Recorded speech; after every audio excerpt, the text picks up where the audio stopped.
광야에서 우리 조상들에게 증거의 장막이 있었으니 이것은 모세에게 말씀하신 이가 명하사 그가 본 그 양식대로 만들게 하신 것이라. 우리 조상들이 그것을 받아 하나님이 그들 앞에서 쫓아내신 이방인의 땅을 점령할 때에 여호수아와 함께 가지고 들어가서 다윗 때까지 이르니라. 다윗이 하나님 앞에서 은혜를 받아 야곱의 집을 위하여 하나님의 처소를 준비하게 하여 달라고 하더니 솔로몬이 그를 위하여 집을 지었느니라. 그러나 지극히 높으신 이는 손으로 지은 곳에 계시지 아니하시나니 선지자가 말한 바 주께서 이르시되 하늘은 나의 보좌요 땅은 나의 발등상이니 너희가 나를 위하여 무슨 집을 짓겠으며 나의 안식할 처소가 어디냐. 이 모든 것이 다 내 손으로 지은 것이 아니냐 함과 같으니라. 사도행전 7장은 스데반의 설교와 순교의 내용을 기록하고 있습니다. 스데반의 이름이 성경에 처음 등장하는 것은 바로 앞장인 사도행전 6장인데요. 초대교회는 성령과 지혜가 충만하여 칭찬받는 사람 7을 택합니다. 7명의 택함받은 집사는 특별히 초대교회 안에서 구제 사역을 담당하였습니다. 그러나 7집사의 역할이 구제 사역에만 제한되었던 것은 아님을 확인할 수 있는데 사도행전 6장의 말씀을 보면 스데반은 은혜와 권능이 충만하여 큰 기사와 표적을 많이 행하였고 하나님께서 주신 지혜와 성령 하나님의 충만함으로 여러 사람들과 함께 논쟁하면서 복음의 진리를 전하였습니다. 내용을 정리해보면 스데반은 예루살렘 교회의 리더십을 담당하는 집사로 교회 내에서 여러 사역들을 감당했고 회당에서까지 복음을 전하였습니다.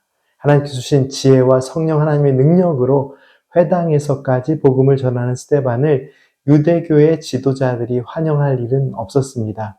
문제는 논쟁으로 스데반을 이길 수 없다고 판단한 유대 지도자들은 스데반을 모함하여 그를 해할 계획을 세웁니다. 그리고 스데반은 하나님을 모독하고 모세의 법을 경멸했다라는 모함을 받고 사내들인 공회에서 일종의 종교 재판에 서게 되고 그곳에서도 하나님의 말씀을 전합니다.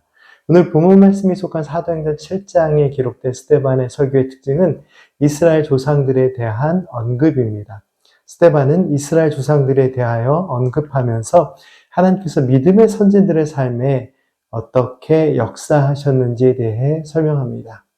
오늘 생명의 삶 본문 말씀은 7장 17절부터 50절까지의 긴 말씀인데요.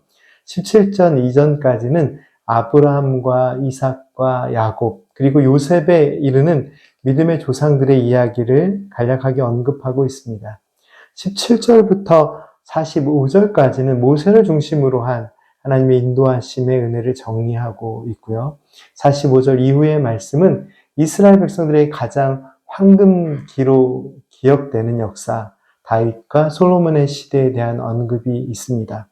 모세로부터 다윗과 솔로몬의 시대에 이르기까지 긴 역사에 대한 이 언급을 통해 스데반은 어떠한 하나님의 뜻을 전하려고 했을까요? 말씀을 살펴보면 백성들을 향한 하나님의 약속의 말씀과 이스라엘 백성들의 믿음과 순종에 대한 기록임을 우리는 확인할 수 있습니다. 스데반은 아브라함과 요셉과 모세와 여호수아와 그리고 다윗과 솔로몬에 이르기까지 하나님께서 주신 언약의 성취와 하나님의 돌보심을 강조합니다. 예를 들어서 17절 말씀을 한번 확인해 볼까요? 하나님이 아브라함에게 약속하신 때가 가까움에 이스라엘 백성이 애굽에서 번성하여 많아졌더니 이스라엘 백성이 애굽에서 번성하여 많아진 이유가 무엇이라고 하고 있습니까? 하나님께서 아브라함에게 약속하신 때가 가까워졌기 때문이라고 설명합니다. 그리고 그 약속하신 말씀을 이루시기 위해, 즉 하나님께서는 백성들을 지키시고 돌보시고 건지시기 위해 모세를 보내십니다. 스데반은 아브라함에게 주신 하나님의 약속의 성취가 하나님의 인도하심을 통해 이루어짐을 강조하고 있는 것입니다. 스데반은 모세를 통해 백성들을 이끌어 주셨으나 백성들은 불순종의 죄를 범하였음을 설명합니다. 모세의 시대에 하나님의 뜻에 불순종하였던 그 조상들의 모습처럼 하나님의 뜻을 바르게 알지 못하고 불순종하고 있는 백성들의 죄를 책망하고 있는 것이죠. 함께 읽은 말씀 44절부터는 성막과 성전에 대한 말씀이 있는데 하나님께서는 광야에서 성막을 세우게 하셨고 여호수아를 통해 가나안 땅으로 들어간 이후에 다윗의 시대까지 이 성막은 존재했습니다. 그리고 솔로몬의 시대에는 성전 건축물로 세워졌습니다. 그러나 스데반은 하나님의 은혜의 뜻에 불순종하는 순간 이 성전이 여호와 하나님의 영광을 모두 담기에는 부족한 곳이 될 수 있음을 강조합니다. 48절 말씀에는 다음과 같은 기록이 있습니다. 그러나 지극히 높으신 이는 손으로 지은 곳에 계시지 아니하시나니.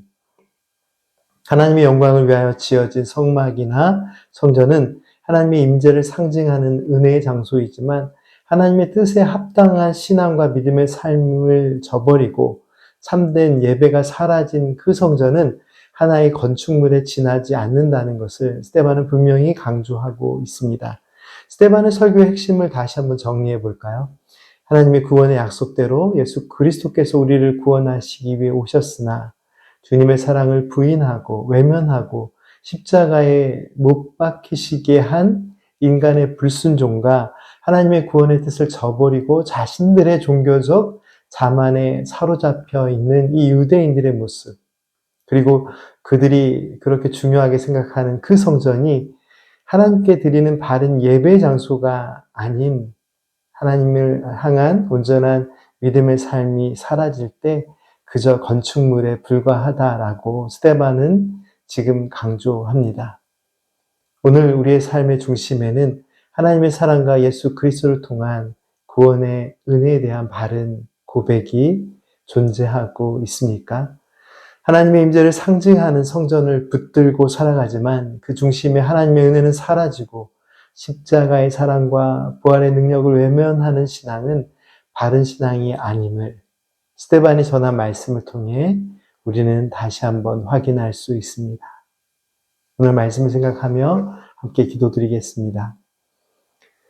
사랑의 하나님, 우리를 사랑하시는 하나님의 구원의 뜻을 따라 온전한 믿음의 삶을 살게 하옵소서.